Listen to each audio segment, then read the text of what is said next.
ಎಲ್ಲರಿಗೂ ನಮಸ್ಕಾರ. ಎಲ್ಲ ನನ್ನ ಸಮಸ್ತ ಚಿಕ್ಕಬಳ್ಳಾಪುರ ಬಂಧು ಬಾಗಿನರಿಗೆ ಹಾಗೂ ಸಹೋದರ ಸಹೋದರಿಯರಿಗೆ ಹಾಗೂ ಚಿಕ್ಕಬಳ್ಳಾಪುರದ ಯುವಜನತೆಗೆ ನಮಸ್ಕಾರಗಳು. ಬಹುಮುಖ್ಯವಾಗಿ ಈ ದಿನದ ವಿಚಾರ ಮಾತನಾಡುವ ಮುಂಚೆ ಒಂದು ಬೇಸರದ ಸಂಗತಿಯನ್ನು ನಿಮ್ಮ ಜೊತೆ ಹಂಚ್ಕೊಳ್ಳಿಕ್ಕೆ ಇಷ್ಟಪಡ್ತೀನಿ. ನಾವುಗಳು ಕಳೆದ ಒಂದು ವಾರದಿಂದ ಅತಿ ಗಂಭೀರವಾಗಿ ಚರ್ಚೆ ಆಗ್ತಾ ಇರತಕ್ಕಂತಹ 3ನೇ ಹಂತದ ಶುದ್ಧೀಕರಣ ಘಟಕ ಸ್ಥಾಪನೆ ಮಾಡಬೇಕು ಅನ್ನೋದು ಒಂದು, ಮತ್ತೊಂದು ಎತ್ತಿನ ಹೊಳೆ ಯೋಜನೆಯನ್ನು ಅತ್ಯಂತ ಶೀಘ್ರವಾಗಿ ಕಾರ್ಯ ಮಾಡುವಂಥದ್ದು. ಬಹುಶಃ ಕೋಲಾರ, ಚಿಕ್ಕಬಳ್ಳಾಪುರ, ತುಮಕೂರು ಈ ಭಾಗದ ಶಾಸಕರು, ಸಚಿವರುಗಳು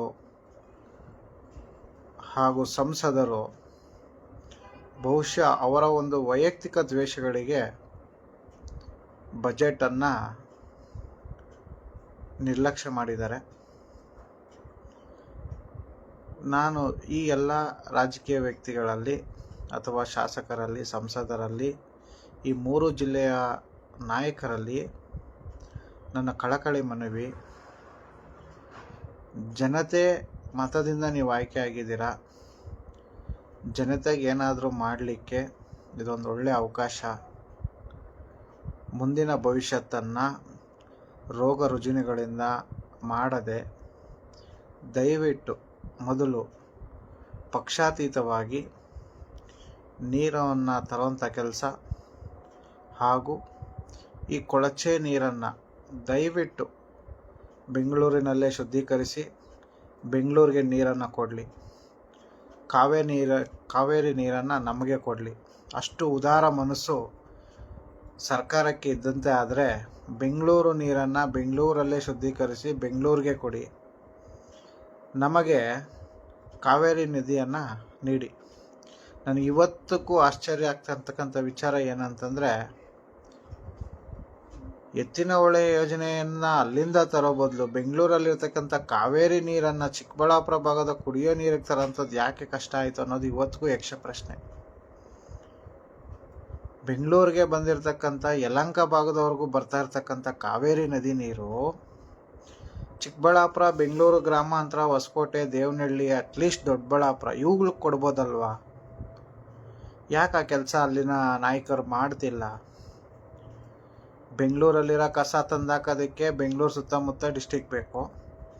ಅದೇ ರೀತಿ UGDಯಲ್ಲಿ ಬಂದಿರತಕ್ಕಂಥ ಬೆಂಗಳೂರು ಕೆರೆ ನೀರುಗಳನ್ನು ಸಂಸ್ಕರಿಸಿ ಚಿಕ್ಕಬಳ್ಳಾಪುರ ಕೆರೆಗಳಿಗೆ ಬಿಟ್ಟಿದ್ರಿಂದ ಪ್ರಯೋಜನ ಆದರೂ ಏನು? ದಯವಿಟ್ಟು ನನ್ನ ನಾಯಕರಲ್ಲಿ ಮತ್ತೊಮ್ಮೆ ಮನವಿ ಮಾಡ್ತೇನೆ. ನಾನು ಯಾವುದೇ ರಾಜಕೀಯ ಪಕ್ಷವನ್ನು ಬೈಯೋದಾಗಲಿ ತೆಗೊಳ್ಳೋವಂಥದ್ದಾಗಲಿ, ಯಾಕೆಂದರೆ ನಮ್ಮ ದೌರ್ಭಾಗ್ಯ ನಾವೇ ಮತ ಹಾಕಿ ಕಳಿಸಿರೋದ್ರಿಂದ ನಿಮ್ಮನ್ನು ಬೈದರೆ ನಮ್ಮನ್ನು ನಾವು ಬೈಕೊಂಡಂಗೆ. ಹಾಗಾಗಿ ನಾನು ಹೆಚ್ಚಿನದಾಗಿ ಹೇಳಲ್ಲ. ಎಲ್ಲ ನಾಯಕರು, MLA, MP ನಾನು ಇಷ್ಟೇ ಮನವಿ ಮಾಡ್ತೀನಿ, ಸಾಧ್ಯವಾದರೆ ನೀರನ್ನು ತನ್ನಿ. ಇಲ್ಲ ಅಂದರೆ ಎಲ್ಲರೂ 3 ಜಿಲ್ಲೆಯ MLAಗಳು, ಶಾಸಕರು ಶೀಘ್ರವಾಗಿ ಒಂದು ನಿರ್ಧಾರವನ್ನು ತಿಳಿಸಿ ಮಾನ್ಯ ಮುಖ್ಯಮಂತ್ರಿಗಳ ಬಳಿಗೆ ನಾವು ಹೋಗೋ ಅವಶ್ಯಕತೆ ಇಲ್ಲ. ಯಾಕೆಂತಂದರೆ ಜನಕ್ಕೋಸ್ಕರ ಮುಖ್ಯಮಂತ್ರಿ ಇರ್ತಕ್ಕಂಥದ್ದು. ಹಾಗಾಗಿ ನೇರವಾಗಿ ನೀವು ರಾಜೀನಾಮೆ ಕೊಡಿ. ರಾಜೀನಾಮೆ ಪತ್ರವನ್ನು 3 ಜಿಲ್ಲೆಯ ಶಾಸಕರು ತಮಗೇನಾದರೂ ನೈತಿಕತೆ ಅನ್ನೋಂಥ ವಿಚಾರವಾಗಿದ್ದಾಗ ಮಾತ್ರ ನೀವೆಲ್ಲರೂ ಒಗ್ಗೂಡಿ ರಾಜೀನಾಮೆ ನೀಡುವಂಥ ಒಂದು ಅವಕಾಶವನ್ನು ಜನತೆಗಾಗಿ ನೀವು ಕಲ್ಪಿಸ್ಕೊಳ್ಳಿ. ಖಂಡಿತ ನೀವು ರಾಜೀನಾಮೆ ನೀಡಿದ್ದೇ ಆದರೆ ಚಿಕ್ಕಬಳ್ಳಾಪುರಕ್ಕೆ ತಾನಾಗ್ತಾನೆ ನೀರು ಬರುತ್ತೆ, ಕೋಲಾರಗೂ ತಾನಾಗ್ತಾನೆ ನೀರು ಬರುತ್ತೆ. ಹೀಗೆ ಸಮಸ್ಯೆ ಪರಿಹಾರ ನಮ್ಮ ಕೈಯಲ್ಲೇ ಇದೆ, ಮಾಡುವಂಥ ಇಚ್ಛಾಶಕ್ತಿ ಕಡಿಮೆ ಇದೆ. ನನಗೆ ಯಾರೋ ಒಬ್ರು ಹೇಳ್ತಿದ್ರು, ಸರ್ ಇರೋ ಪ್ಲ್ಯಾನ್ನ ರೆಡಿ ಮಾಡಿದ್ರೆ ದುಡ್ಡು ಬರಲ್ಲ, ಹೊಸ ಯೋಜನೆಗಳು ಮಾಡಿದ್ರೆ ದುಡ್ಡು ಬರುತ್ತೆ ಅಂತ. ಯಾಕಂದರೆ HN ವ್ಯಾಲಿ, KSN ವ್ಯಾಲಿ ಆದಮೇಲೆ ಇವಾಗ ವೃಷಭಾವತಿ ಕೆರೆ ನೀರು ಅಂತ. ನಾನು ಬೆಂಗಳೂರಲ್ಲಿ ಓಡಾಡ್ತಾ ಇರ್ತೀನಿ, ಆ ಕೆರೆಗಳ ಹತ್ರ ಹೋದರೆ ಸ್ಮೆಲ್ಲಿಗೆ ಇರೋಕ್ಕಾಗಲ್ಲ. ಅಂಥ ನೀರನ್ನು ಚಿಕ್ಕಬಳ್ಳಾಪುರಗೆ ಫ್ಯಾಕ್ಟ್ರಿಗಳು ಕಲ್ಮಶ ನೀರನ್ನು ತಗೊಂಬಂದು ಚಿಕ್ಕಬಳ್ಳಾಪುರ ಜನತೆಗೆ ಕೊಡೋ ಉದ್ದೇಶ ಆದರೂ ಏನು? ನಾವು ಬರಗಾಲದಿಂದ ಮಾತ್ರ ಸಾಯ್ತಿದ್ವಿ. ಅಟ್ಲೀಸ್ಟ್ ನಮಗೆ ಅನ್ನ ನೀರು ಏನೋ ರಾಗಿನೋ ಬೆಳ್ಕೊಂಡು ಜೀವನ ಮಾಡ್ತಿದ್ವಿ. ಈ ಕೆರೆಗಳಿಗೆ ನೀರು ಬಿಟ್ಟು ಈ ವೈರಲ್ ಫೀವರ್, ಸಾಂಕ್ರಾಮಿಕ ರೋಗಗಳು ಜಾಸ್ತಿ ಆಗ್ತಾಯಿದೆ. ದಯವಿಟ್ಟು ಅದ್ರ ಕಡೆ ಶಾಸಕ ಪ್ರತಿನಿಧಿಗಳು ಗಮನ ಹರಿಸಿ. ಯಾಕಂತಂದರೆ ಬಡ ಜನರ ಕುಟುಂಬದ ಶಾಪ ನಿಮ್ಮ ಕುಟುಂಬಕ್ಕೂ ತಟ್ಟದೇ ನಿಲ್ಲೋದಿಲ್ಲ. ಅಂಥ ಕೆಟ್ಟ ದಿನಗಳು ನಿಮ್ಮ ಕುಟುಂಬದಲ್ಲಿ ಬರೋದು ಬೇಡ. ದಯವಿಟ್ಟು ಆತ್ಮಾವಲೋಕನ ಮಾಡ್ಕೊಳ್ಳಿ. ಚಿಕ್ಕಬಳ್ಳಾಪುರ, ಕೋಲಾರ ಮತ್ತು ತುಮಕೂರು ಭಾಗದ ಜನಕ್ಕೆ ನೀರಿನ ವ್ಯವಸ್ಥೆ ಸೌಕರ್ಯ ಕಲ್ಪಿಸಿ. ಬಹಳ ನಾಚಿಕೆ ಆಗುತ್ತೆ. ಇಂಥ ಸಮಾಜದಲ್ಲಿ ಇಷ್ಟು ಹಕ್ಕುಗಳನ್ನು ಕೇಳೋಂಥ ನಾವು ಮತದಾನದ ಹಕ್ಕು ಕೇಳ್ತೀವಿ, ಸಮಾಜದಲ್ಲಿ ಹಕ್ಕು ಕೇಳ್ತೀವಿ, ಪೆಟ್ರೋಲ್ ಬೆಲೆ ₹1 ಜಾಸ್ತಿ ಆದರೆ ಕೇಳ್ತೀವಿ, ಮಿನಿಸ್ಟ್ರ್ ಪೋಸ್ಟ್ ಕೊಡಲಿಲ್ಲ ಅಂದರೆ ಗಲಾಟೆ ಮಾಡ್ತೀರಾ. ಆದರೆ ಎಲ್ಲಿದೆ ನಮ್ಮ ಪ್ರಜೆಗಳಿಗೆ ಒಂದು ನಿಜವಾದ ಸ್ವಾತಂತ್ರ್ಯ? ಬಹಳ ಬೇಸರ ಆಗ್ತದೆ. ಯಾವುದೇ ಕಾರಣಕ್ಕೂ ಇದು ರಾಜಕೀಯವಾಗಿ ಬಳಸ್ಕೊಳ್ಳೋಂಥವ್ರಿಗೂ ಅಷ್ಟೇ. ಆತ್ಮಾವಲೋಕನ ಮಾಡ್ಕೊಳ್ಳಿ. ತಮ್ಮಲ್ಲಿರೋ ಹೊಸ ಐಡಿಯಾಲಜಿಗಳನ್ನು ದಯವಿಟ್ಟು ಶಾಸಕರ ಸಂಸದರ ಗಮನಕ್ಕೆ ತನ್ನಿ. ಖಂಡಿತ ಅವ್ರೇನಾದರೂ ಮಾಡಲಿ. ಇಲ್ಲ ಅವ್ರು ಮುಂದೆ ಹೋಗಿ, ಸರ್ ನಾವಿದ್ದೀವಿ, ನೀವು ರಾಜೀನಾಮೆ ಕೊಟ್ಟು ಬನ್ನಿ, ಚಿಕ್ಕಬಳ್ಳಾಪುರದಲ್ಲಿ ಮತ್ತೆ ಚುನಾವಣೆಗೆ ನಿಲ್ಲಿಸ್ತೀವಿ ಅಂತ ಹೇಳಿ ಬನ್ನಿ. ಖಂಡಿತ ಇದು ಸಮಸ್ಯೆ ಪರಿಹಾರ ಆಗುತ್ತೆ. ಜನಗಳಿಗೋಸ್ಕರ ಇರ್ತಕ್ಕಂಥ ಸರ್ಕಾರ ಹೊರತು ಸರ್ಕಾರಕ್ಕೆ ಬೇಕಾಗಿರ್ತಕ್ಕಂಥ ಜನಗಳಲ್ಲ ನಾವು. ಇದು ಪ್ರಜಾಪ್ರಭುತ್ವ ದೇಶ. ಪ್ರಜೆಗಳು ನಿರ್ಧಾರ ಮಾಡೋದನ್ನು ಯಾವ ಜನಪ್ರತಿನಿಧಿ ಸ್ವಾಗತಿಸ್ತಾನೋ, ಯಾರು ಜನಪ್ರತಿನಿಧಿಗಳು ಆ ಕೆಲಸ ಮಾಡ್ತಾನೋ, ಖಂಡಿತ ಅವನಿಗೆ ಸೋಲು ಅನ್ನೋದಿಲ್ಲ. ಅವನನ್ನು ಒಂದು ದೇವರ ರೀತಿಯಲ್ಲಿ ಕಾಣ್ತಾರೆ. ಹಾಗಾಗಿ ಬಜೆಟ್ ಬಹಳ ನಿರಾಸೆಯನ್ನು ನೀಡಿದೆ. ಹೇಳಲಿಕ್ಕೂ ಬೇಜಾರಾಗ್ತಿದೆ. ದಯವಿಟ್ಟು ಮುಂದಿನ ದಿನಗಳಲ್ಲಾದ್ರೂ, ಯಾಕಂತಂದರೆ ನಮ್ಮ ಭಾರತೀಯರ ಸಮಸ್ಯೆನೇ ಇದು. ಯಾವುದಾದ್ರೂ ಒಂದು ವಿಚಾರ ಆಗಲಿಲ್ಲ ಅಂದಾಗ ನಿರಾಸೆ ಭಾವನೆ ತೋರಿಸ್ಬಿಡ್ತೀವಿ. ಕಾರಣ ಏಕೆಂದರೆ ವ್ಯವಸ್ಥೆ ಆಗಿದೆ. ವ್ಯವಸ್ಥೆ ಬದಲಾಗದ ಹೊರತು ನವ ಸಮಾಜ ನಿರ್ಮಾಣ ಕಷ್ಟ ಸಾಧ್ಯ. ಹಾಗಾಗಿ ದಯವಿಟ್ಟು ನಾನು ಎಲ್ಲರಲ್ಲೂ ಮನವಿ ಮಾಡ್ತೇನೆ, ಆದಷ್ಟು ಬೇಗ ನೀರಾವರಿ ಸಮಸ್ಯೆಯನ್ನು ಬಗೆಹರಿಸಿ. ಮಾನ್ಯ ನೀರಾವರಿ ಮಂತ್ರಿಗಳನ್ನು ಭೇಟಿ ಆಗಬೇಕಾಗಿದೆ. ಇಡೀ ನಮ್ಮ ಚಿಕ್ಕಬಳ್ಳಾಪುರಕ್ಕೆ ಮುಖ್ಯಮಂತ್ರಿಗಳು ಮತ್ತು ಉಪಮುಖ್ಯಮಂತ್ರಿಗಳು ಹಾಗೂ ನೀರಾವರಿ ಮಂತ್ರಿಗಳನ್ನು ಕರೆಸುವ ಜವಾಬ್ದಾರಿ ಈ ಭಾಗದ ಶಾಸಕರು ಮತ್ತು MLA ಜವಾಬ್ದಾರಿಯಾಗಿದೆ. ನರೇಗಾ ಬಚಾವ್ ಮಾಡಿದ್ರಲ್ಲ, ಚಿಕ್ಕಬಳ್ಳಾಪುರ ಬಚಾವ್ ಅಂತ ಕಾರ್ಯಕ್ರಮ ಮಾಡಬೇಕೀಗ. ಇದೇ ಶಾಸಕರು ಪಕ್ಷಾತೀತವಾಗಿ ಚಿಕ್ಕಬಳ್ಳಾಪುರ, ಕೋಲಾರ, ತುಮಕೂರು ಬಚಾವ್ ಅಂತ ಒಂದು ಕಾರ್ಯಕ್ರಮ ಮಾಡಿ ನನ್ನ ಕೈಯಲ್ಲಾದಂಥ ಸಹಾಯವನ್ನು ಮಾಡ್ತೇನೆ. ನಾನು ನಮ್ಮ ಗ್ರಾಮ ಮತ್ತು ವಕೀಲರ ಸಮುದಾಯವನ್ನು ಕರ್ಕೊಂಬರ್ತೇನೆ. ಹೋರಾಟ ಮಾಡೋಣ. ಹಸಿದ ತಾಯಿ ಮಗು ಕೇಳದ ಹೊರತು ಊಟ ಕೊಡಲ್ಲ ಅಂಥ ಕಾಲ ಈಗ. ದಯವಿಟ್ಟು ಪ್ರಜಾಪ್ರತಿನಿಧಿಗಳು ನನ್ನ ಮನವಿ, ನರೇಗಾ ಬಚಾವೋ, ಆ ಬಚಾವೋ, ಈ ಬಚಾವೋ, ಸರ್ಕಾರ, ಕೇಂದ್ರ ಸರ್ಕಾರ ರಾಜ್ಯ ಬೈಯೋದು, ರಾಜ್ಯ ಕೇಂದ್ರ ಸರ್ಕಾರ ಬೈಯೋದು, ಇದು ಇಲ್ಲಿಗೆ ನಿಲ್ಲಿ. ಜನತೆಗಾಗಿ ಒಂದು ಹೋರಾಟನ ನಮ್ಮ ಭಾಗದ MLAಗಳು, ಈ 3 ಜಿಲ್ಲೆಯ ಭಾಗದ MLAಗಳು ಬಹಳ ಸೀರಿಯಸ್ ಆಗಿ ತಗೊಳ್ಳಿ. ಯಾಕಂತಂದರೆ ಇವತ್ತು ಮತದ ಭಿಕ್ಷೆಯನ್ನು ಪಡೆದು ನೀವು ಇವತ್ತು ಅಧಿಕಾರವನ್ನು ಅನುಭವಿಸ್ತಾ ಇದ್ದೀರಾ. ಯಾಕಂತಂದರೆ ನಾನು ಒಂದೇ ಪ್ರಶ್ನೆ ತಮಗೆ, ನೈಟ್ ಊಟ ಮಾಡಬೇಕಾದ್ರೆ ನೆಮ್ಮದಿಯಾಗಿ ನಿದ್ದೆ ಮಾಡಬೇಕು ಅಂಥ ಜೀವನವನ್ನು ನೀವು ಕಲ್ಪಿಸ್ಕೊಳ್ಳಿ. ಯಾಕಂದರೆ ಸಣ್ಣ ಬಣ್ಣವರು, ದಾರಿಯಲ್ಲಿ ಇರೋಂಥವ್ರು, ಕೆಲಸದವರು ಅನೇಕ ಜನರಿದ್ದಾರೆ. ಇವತ್ತು ಒಂದು ದೇಶ ದುರ್ಬಲಗೊಳ್ಳಲಿಕ್ಕೆ 3 ಕಾರಣ. ಒಂದು, ಉತ್ತಮ ಆರೋಗ್ಯ ವ್ಯವಸ್ಥೆ ಇಲ್ಲದೆ ಇರೋದು. 2ನೇದು, ಉತ್ತಮ ಶಿಕ್ಷಣ ಇಲ್ಲದೆ ಇರೋದು. 3ನೇದು, ಭ್ರಷ್ಟಾಚಾರ. ಇವು 3ಗಳ ಪಿತಾಮಹಗಳಾಗೋಗಿದ್ದಾರೆ ಎಲ್ಲರೂ.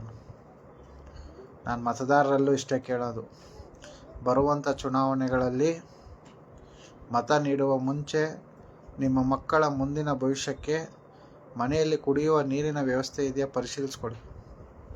ನಮ್ಮ ಜಾತಿಯವನು, ನನಗೆ ಬೇಕಾಗಿರೋನು, ದುಡ್ಡು ಕೊಟ್ಟ, ಇನ್ನೊಂದು ಕೊಟ್ಟ ಅಂತ ಓಟ್ ಹಾಕಿದ್ರೆ ಚುನಾವಣೆ ಆದಮೇಲೆ ಇವ್ರು ಮಾಡೋ ಕೆಲಸ ಇದೆ. ಹಾಗಾಗಿ ದಯವಿಟ್ಟು ಮತ್ತೊಮ್ಮೆ ನನ್ನ ಕಳಕಳಿ ಮನವಿ, ಯಾರು ನಮ್ಮ ಈ 3 ಜಿಲ್ಲೆಯ ಶಾಸಕರು ಸಂಸದರು, ಸಚಿವರಿದ್ದೀರಾ, ಅತ್ಯಂತ ಶೀಘ್ರವಾಗಿ ಬೃಹತ್ ಸಮಾವೇಶವನ್ನು ಚಿಕ್ಕಬಳ್ಳಾಪುರ, ಕೋಲಾರ, ತುಮಕೂರು ಭಾಗದಲ್ಲಿ ಯಾವುದಾದ್ರೂ ಒಂದು ಕಡೆ ಮಾಡಿ ಲಕ್ಷಾಂತರ ಜನ ಸೇರೋಣ. ಕರೆ ಕೊಟ್ಟು ನೋಡಿ ಹೆಂಗೆ ಬರ್ತಾರೆ ಜನ ಅಂತ. ನೀವು ನಾಯಕರು ಒಂದಾಗ್ರಿ. ಫಸ್ಟು ಚುನಾವಣೆ ಬಂದಾಗ ಫೈಟ್ ಮಾಡೋಣ. ಯಾವ ಪಕ್ಷಕ್ಕೆ ಬೇಕೋ ಆ ಪಕ್ಷಕ್ಕೆ ಓಟ್ ಹಾಕ್ಸ್ಕೊಳ್ಳೋಣ, ಇಲ್ಲ ಹಾಕ್ಸೋದು ಏನೋ ಮಾಡೋಣ. ಗೆದ್ದ ಮೇಲೆ ಜನಪ್ರತಿನಿಧಿಗಳಾಗಿ ಕೆಲಸ ಮಾಡೋದನ್ನು ಕಲೀರಿ. ಸಣ್ಣ ಮಕ್ಕಳ ಹತ್ರ ಹೇಳಿಸ್ಕೊಂಡ್ರೆ ನಿಮ್ಮ ವ್ಯವಸ್ಥೆಗೂ ಕೂಡ ಧಕ್ಕೆ ಆಗ್ತದೆ. ಯಾಕೆಂತಂದರೆ ದಾರಿಯಲ್ಲಿ ಅಲ್ಲಿ ಇಲ್ಲಿ ನಿಮ್ಮ ಬಗ್ಗೆ ಬೈತಾ ಇದ್ದಾಗ ನಿಮಗೆ ಅನಿಸ್ಬೋದು, ಹೊಗಳೋರು ಇರ್ತಾರೆ, ತೆಗಳೋರು ಇರ್ತಾರೆ. ತೆಗಳೋಂಥ ವಿಚಾರಗಳನ್ನು ಕೂಡ ನಾವು ಮನೇಲಿ ಕೂತು ಯೋಚನೆ ಮಾಡಬೇಕು, ಯಾಕೆ ನಮ್ಮನ್ನು ಬೈತಾ ಇದ್ದಾರೆ, ಇಷ್ಟು ಕೆಲಸ ಮಾಡಿದ್ರು ಅಂತ. ನೀರಾವರಿ ಅನ್ನೋಂಥದ್ದು ಸಾಮಾನ್ಯ ವಿಚಾರ ಅಲ್ಲ. ನಾನು ಕಳೆದ ಬಾರಿನೂ ಹೇಳಿದೆ, ಕಳೆದ ವಾರ ಇದೊಂದು ಭಾವನಾತ್ಮಕ ವಿಚಾರ, ಅತ್ಯಂತ ಸೂಕ್ಷ್ಮ ವಿಚಾರ. ಮುಂದಿನ ಚಿಕ್ಕಬಳ್ಳಾಪುರದಲ್ಲಿ ಶಿಕ್ಷಣ, ಫ್ಯಾಕ್ಟ್ರಿಗಳು, ಇನ್ನೊಂದು ಮತ್ತೊಂದು ಎಷ್ಟೇ ಬಂದರೂ ಆರೋಗ್ಯ ಸಮಸ್ಯೆ ಬಂದ ಮೇಲೆ ಅದು ಮತ್ತೊಂದು ಬದಲಾವಣೆ ಆಗಬೇಕಂದ್ರೆ ಸರಿಸುಮಾರು 30-40 ವರ್ಷ ತಗೊಳ್ತದೆ. ಹಾಗಾಗಿ ನಾಯಕರಿಗೆ ಬಿಟ್ಟಿದ್ದೀನಿ. ಜನಪ್ರತಿನಿಧಿಗಳಾದ ನೀವು ಏನು ಮಾಡಲಿಕ್ಕೆ ಹೊರಟಿದ್ದೀರಾ, ಏನೇನು ಮಾಡ್ತೀರಾ ಅನ್ನೋದನ್ನು ವ್ಯಕ್ತಪಡಿಸಿ. ಜನಗಳಿಗೋಸ್ಕರ ಕೆಲಸ ಮಾಡದೇ ಇರ್ತಕ್ಕಂಥ ಸರ್ಕಾರಗಳನ್ನು ಪ್ರಶ್ನೆ ಮಾಡುವಂಥ ಕೆಲಸ ಎಲ್ಲ ಜನರದಾಗಬೇಕು. ಹಾಗಾಗಿ ದಯವಿಟ್ಟು ಚಿಕ್ಕಬಳ್ಳಾಪುರ, ತುಮಕೂರು, ಕೋಲಾರದ ಎಲ್ಲ ಶಾಸಕರು, MLAಗಳಿಗೆ ಅತ್ಯಂತ ಕಳಕಳಿ ಮನವಿಯನ್ನು ಮಾಡ್ತಾಯಿದ್ದೀನಿ. ದಯವಿಟ್ಟು ನೆಗ್ಲೆಕ್ಟ್ ಮಾಡಬೇಡಿ. ನೀರಿನ ವ್ಯವಸ್ಥೆಯನ್ನು ಆದಷ್ಟು ಬೇಗ ಇನ್ನೊಂದು ವರ್ಷದಲ್ಲಿ ಚಿಕ್ಕಬಳ್ಳಾಪುರಕ್ಕೆ, ಕೋಲಾರಕ್ಕೆ, ತುಮಕೂರಕ್ಕೆ ನೀರು ಭಾಗದ ವ್ಯವಸ್ಥೆಯನ್ನು ಮಾಡುವಂಥ ಕೆಲಸ ತಮ್ಮಲ್ಲಾಗಬೇಕು. ಇಲ್ಲ ಅಂತಂದರೆ ಮುಂದಿನ ಒಂದು ವರ್ಷ ಚುನಾವಣೆ ಇದ್ದಂಗೆ ದಯವಿಟ್ಟು ರಾಜೀನಾಮೆ ಕೊಟ್ಬಿಡಿ. ಸರ್ಕಾರಗಳೇ ಬೇಡ. ಈ 3 ಜಿಲ್ಲೆಯ ಶಾಸಕರು ರಾಜೀನಾಮೆ ಕೊಟ್ಟರೆ ಖಂಡಿತ ಸರ್ಕಾರ ಬಿದ್ದೋಗುತ್ತೆ. ಆ ಕೆಲಸ ಆದರೂ ಮಾಡಿ. ನೀರು ಕೊಡಿ, ಇಲ್ಲ ರಾಜೀನಾಮೆ ಕೊಡಿ. ಖಂಡಿತ ಪದವಿ ಕೇವಲ 5 ವರ್ಷ. ಒಂದು ಸರಿ ನೀವು ಈ ಥರ ಕೆಲಸ ಮಾಡಿದ್ದೆ ಆದರೆ ಜನರ ಮನಸ್ಸಲ್ಲಿ ನೀವು ಸಾಯೋವರೆಗೂ ರಾಜರಾಗಿರ್ತೀರ. ನಿಮ್ಮ ಮಕ್ಕಳು ಕೂಡ ಎಲ್ಲಾದರೂ ಸಿಕ್ಕಿದಾಗ ನಿಮ್ಮ ತಂದೆ ನಮಗೋಸ್ಕರ ರಾಜೀನಾಮೆ ಕೊಟ್ರಪ್ಪ ಅಂತ ಹೇಳ್ಕೊಂತಾರೆ. ಪ್ರತಿದಿನ ಎಲ್ಲ ಜನರುಗಳ ಹತ್ರ ಹೇಳಿಸ್ಕೊಂಡು ಮತದಾನ ಮಾಡಿ, ನೀವೇನೋ ಮಾಡ್ತೀರ ಅಂತ ನಾವು ಮಾಡಿ, ಪಕ್ಷಾತೀತವಾಗಿ ಜನಗಳನ್ನ ಊರಲ್ಲಿ ಎದುರಾಕ್ಕೊಂಡು ರಾಜಕೀಯ ಮಾಡಿ, ನೀವು ನಮ್ಮನ್ನು ಬೆಳೆಸದೆ ನೀವೂ ಬೆಳ್ಕೊಂಡು ನಮ್ಮಲ್ಲಿ ಗಲಾಟೆಗಳು ಮಾಡ್ಕೊಂಡು ನಾವು ಸತ್ಕೊಂಡು, ದಯವಿಟ್ಟು ಇವೆಲ್ಲ ಸೂಕ್ಷ್ಮ ವಿಚಾರಗಳು. ಕೇವಲ ಇವು ಚುನಾವಣಾ ವಿಚಾರ ಅಲ್ಲ. ದಯವಿಟ್ಟು ಎಲ್ಲ ಸಂಸದರು, ಸಚಿವರು, ಶಾಸಕರು ಎಲ್ಲರೂ ನಾನು ಕೇಳೋದಿಷ್ಟೇ, ಮುಖ್ಯಮಂತ್ರಿಗಳು ನರೇಗಾ ಬಚಾವ್ ಅಲ್ಲ, ಚಿಕ್ಕಬಳ್ಳಾಪುರ ಬಚಾವ್ ಆಗಿದೆ. ಚಿಕ್ಕಬಳ್ಳಾಪುರ ಜೀವ ಉಳಿಸ್ತಿರೋ ಇಲ್ಲ ಅದೇ ಕೆರೆಗಳಿಗೆ ವಿಷವನ್ನು ಉಣಿಸ್ತಿರೋ ತಮಗೆ ಬಿಟ್ಟಿದ್ದು.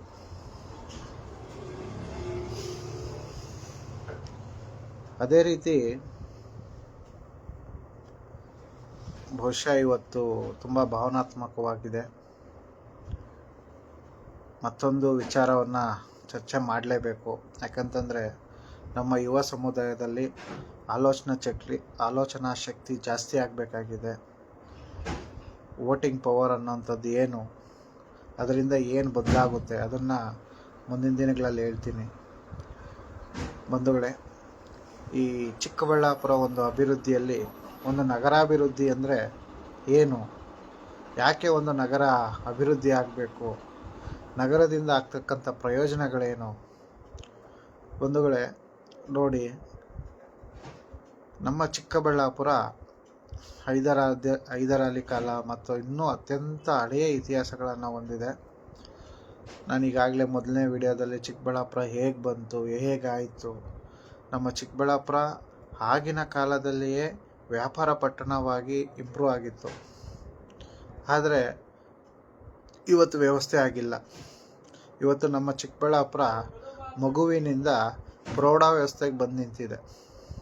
ಆ ಪ್ರೌಢಾವ್ಯವಸ್ಥೆಯಲ್ಲಿ ಏನಾಗ್ತಿದೆ ಅಂದರೆ ಲಂಗು ಲಗಾಮಿಲ್ಲ. ಅಧಿಕಾರಿಗಳನ್ನ ಕೇಳಿದ್ರೆ ಪ್ರಜಾನಿಧಿಗಳ ಮೇಲೆ ಹೇಳೋದು, ಪ್ರಜಾಪ್ರತಿನಿಧಿಗಳು ಕೇಳಿದ್ರೆ ಅಧಿಕಾರಿಗಳ ಮೇಲೆ ಹೇಳೋಂಥದ್ದು. ಬಹಳ ಶೋಚನೀಯ ಆಗ್ತಾ ಇದೆ ನಮ್ಮ ಚಿಕ್ಕಬಳ್ಳಾಪುರ ಅಭಿವೃದ್ಧಿ. ಸರಿಯಾದ ರಸ್ತೆಗಳಿಲ್ಲ, ರಸ್ತೆ ಅಗಲೀಕರಣ ಮಾಡಲ್ಲ, UGD ಸಮಸ್ಯೆ, ಬೆಳಗ್ಗೆದ್ರೆ UGD ಸಮಸ್ಯೆ, ಪಾರ್ಕಿಂಗ್ ಸಮಸ್ಯೆ, ಬೀದಿ ವ್ಯಾಪಾರಿಗಳಿಗೆ ತೊಂದರೆ, ಕರೆಂಟ್ ಸಮಸ್ಯೆ. ಏನಾಗ್ತಿದೆ? ಇವುಗಳೆಲ್ಲವನ್ನು ನೋಡಬೇಕಾಗಿರ್ತಕ್ಕಂಥ ಅಧಿಕಾರಿ ವರ್ಗ ಏನಾಗ್ತಿದೆ? ಪ್ಲಾಸ್ಟಿಕ್ ಮುಕ್ತ ಅಂತೀರಾ, ಬರೀ ಪ್ಲಾಸ್ಟಿಕ್ ಸಿಗುತ್ತೆ. ಚಿಕ್ಕಬಳ್ಳಾಪುರ ರೋಡಲ್ಲಿ ಪ್ಲಾಸ್ಟಿಕ್ ಸಿಗುತ್ತೆ. ಶಿಷ್ಟಾಚಾರವನ್ನು ಕೇವಲ ಕಾನೂನೊಂದೇ ಅಲ್ಲ ಬಂಧುಗಳೇ, ಪ್ರಜೆಗಳಾದ ನಾವು ಕೂಡ ಫಾಲೋ ಮಾಡಬೇಕಾಗಿದೆ. ಪ್ಲಾಸ್ಟಿಕ್ಕನ್ನು ತ್ಯಜಿಸುವಂಥ ಕೆಲಸ ನಾವು ಆಗಬೇಕು. ನಾನು ಈ ಮೂಲಕ ತಮ್ಮಲ್ಲಿ ಕೇಳೋದಿಷ್ಟೇ, ನಾಳೆಯಿಂದ ನಮ್ಮ ಸಮಾಜಕ್ಕಾಗಿ, ನಮ್ಮ ಚಿಕ್ಕಬಳ್ಳಾಪುರ ಅಭಿವೃದ್ಧಿಗಾಗಿ ನಾವು ಪ್ಲಾಸ್ಟಿಕ್ ಮುಕ್ತವನ್ನು ಮಾಡೋಣ. ಪ್ಲಾಸ್ಟಿಕ್ ವಸ್ತುಗಳನ್ನು ಬಳಕೆ ಮಾಡೋದು ಕಡಿಮೆ ಮಾಡೋಣ. ನಮ್ಮ ಭೂಮಿಯನ್ನು ಮುಂದಿನ ಪೀಳಿಗೆಗೆ ಮತ್ತಷ್ಟು ನೀಡೋಣ. ನಾವು ಬದುಕಿ ಹೋದ ನಂತರ ನಮ್ಮ ಮಕ್ಕಳು ರೋಗ ರುಜಿನಗಳಿಂದ ಬದುಕಿ ಸಾಯೋದು ಬೇಡ. ಅವ್ರಿಗೂ ಸಹ ಉತ್ತಮ ಪರಿಸರವನ್ನು ಕೊಟ್ಟೋಗೋಣ. ಈ ಎಲ್ಲ ಆಗಬೇಕಾಗಿರ್ತಕ್ಕಂಥದ್ದು ನಮ್ಮಲ್ಲಾಗ್ತಕ್ಕಂಥ ಒಂದು ಸಣ್ಣ ಬದಲಾವಣೆ. ನಾವು ಬದಲಾಗದ್ದು ಸಮಾಜ ಬದಲಾಗಲ್ಲ, ಸಮಾಜ ಬದಲಾಗದ್ದು ದೇಶ ಬದಲಾಗಲ್ಲ. ಹಾಗಾಗಿ ಪ್ಲಾಸ್ಟಿಕ್ ನಿಷೇಧವನ್ನು ಸರ್ಕಾರ ಮಾಡಲಿ ಬಿಡಲಿ, ನಾವು ಜನತೆ ಆದ ನಾವು, ಚಿಕ್ಕಬಳ್ಳಾಪುರ ಜನತೆ ಆದ ನಾವು ಎಷ್ಟು ಸಾಧ್ಯನೋ ಅಷ್ಟು 100ಕ್ಕೆ 95% ನಾವು ಪ್ಲಾಸ್ಟಿಕ್ ನಿಷೇಧವನ್ನು ಸಹಕಾರ ಕೊಡೋಣ. ಇನ್ನು ಮುಂದಿನ ದಿನಗಳಲ್ಲಿ ಪ್ಲಾಸ್ಟಿಕ್ಕಿಂದ ದೂರ ಇರೋಣ ಅಂತ ಹೇಳೋಣ.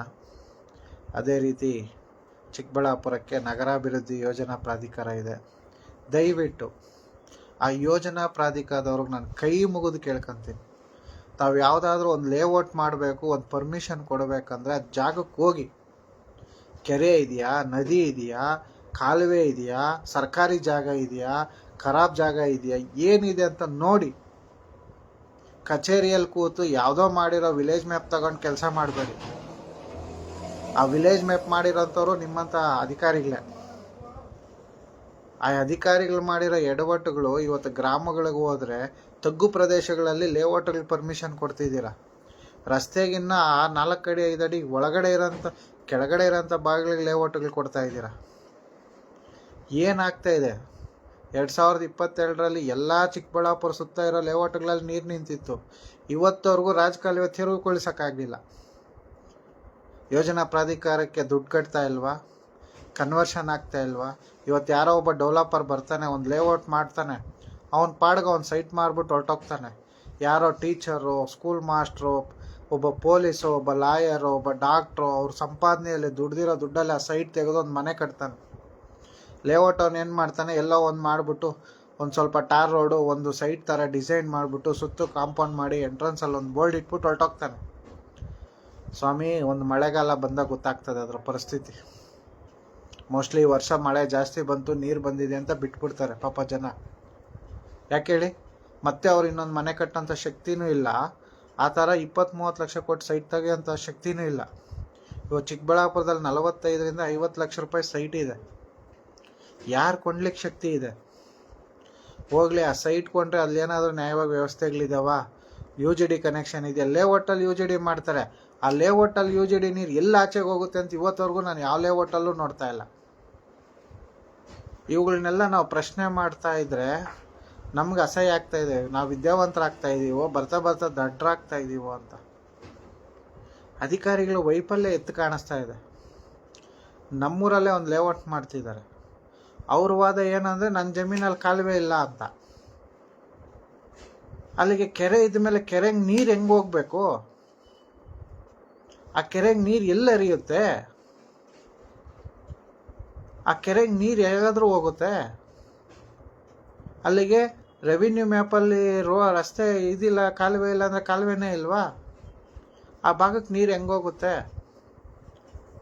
ಹೀಗೆ ಅನೇಕ ಸಮಸ್ಯೆಗಳನ್ನು ಸೃಷ್ಟಿ ಮಾಡಿ ಯಾವುದೋ ಒಂದು ಲೇಔಟ್ ಮಾಡಿ ಬಡಬಗ್ಗರು ಅವರು ಚೀಟಿಗಳಲ್ಲೋ ದುಡ್ಡಲ್ಲೋ ಸಾಲ ಮಾಡೋ ಸೈಟ್ ತೆಗೆದು ಆ ಮನೆ ಕಟ್ಟಿ ಹೊರಟೋಗ್ತಾರೆ. ನಮ್ಮ ಜನ ಕನಸು ಮಧ್ಯಮ ವರ್ಗದವ್ರದ್ದು, ನಾವು ಒಂದು ಸ್ವಂತ ಮನೆ ಕಟ್ಟಬೇಕು, ನಾವು ಒಂದು ಸ್ವಂತ ಮನೆ ಕಟ್ಟಬೇಕು, ನಾವು ಬಾಡಿಗೆ ಮನೆಯಲ್ಲಿದ್ವಿ, ನಮ್ಮ ಮಕ್ಕಳು ಅಟ್ಲೀಸ್ಟ್ ಸ್ವಂತ ಮನೆಯಲ್ಲಿ ಇರಲಿ, ಈ ಥರ ಭಾವನೆಯಲ್ಲಿರ್ತಕ್ಕಂಥ ಜನ ನಮ್ಮವರು. ನೀವು ಏನು ಮಾಡ್ತಿದ್ದೀರಾ? ಆ ಲೇಔಟ್ಗಳು ಕೊಡ್ತಿದ್ದೀರ, ಒಂದಕ್ಕೂ ಒಂದು ಲಗಾಮಿಲ್ಲ. ನೋಡಿ ಹೋಗಿ, ಅಧಿಕಾರಿಗಳು ತಮ್ಮ ಚೇರ್ಗಳನ್ನ ಬಿಟ್ಟು ಹೋಗಿ ನೋಡಿ. ತುಂಬ ಕಷ್ಟ ಆಗ್ತಿದೆ. ಎಲ್ಲ DC ಬಂದ್ ಮಾಡೋಕ್ಕಾಗಲ್ಲ, ಎಲ್ಲ ಪೊಲೀಸ್ ಬಂದ್ ಮಾಡೋಕ್ಕಾಗಲ್ಲ. ಅವ್ರು ಮಾಡೋಕ್ಕಾಗಲ್ಲ ಅಂತಲೇ ನಿಮ್ಮನ್ನು ಸಪ್ರೇಟ್ ಇಲಾಖೆಗಳಾಗಿ ಮಾಡಿಟ್ಟಿರೋದು. ಪ್ರಾಥಮಿಕ ಆರೋಗ್ಯ ಕೇಂದ್ರಗಳಿಗೆ ಹೋಗಿ ಏನಿದೆ ವ್ಯವಸ್ಥೆ ಸರ್ಕಾರದ ಗಮನಕ್ಕೆ ತನ್ನಿ, ಶಾಸಕರ ಗಮನಕ್ಕೆ ತನ್ನಿ. ಇವೆಲ್ಲ ಮಾಡಬೇಕಾಗಿರ್ತಕ್ಕಂಥ ಕೆಲಸ ಅಧಿಕಾರಿಗಳದು. ಜನ ಓಟ್ ಹಾಕ್ಸಿ, ಜನ ಕಟ್ಟಿರೋ ಟ್ಯಾಕ್ಸಲ್ಲಿ ಸಂಬಳ ಪಡೆದು ಅದು ನಾವೇ ಮಾಡಬೇಕು, ನಾವೇ ಬಂದು ಕಂಪ್ಲೇಂಟ್ ಕೊಡಬೇಕು, ನಾವೇ ಹೇಳಬೇಕು ಅಂತಂದರೆ ತಾವೇ ಹಾಕಿದ್ದೀರಾ ಸ್ಥಾನದಲ್ಲಿ. ಜನ ಕೇಳಕ್ಕೆ ಹಿಡಿದ್ಬಿಟ್ರೆ ಏನಾಗ್ಬಿಡ್ತದೆ ಅಲ್ವಾ?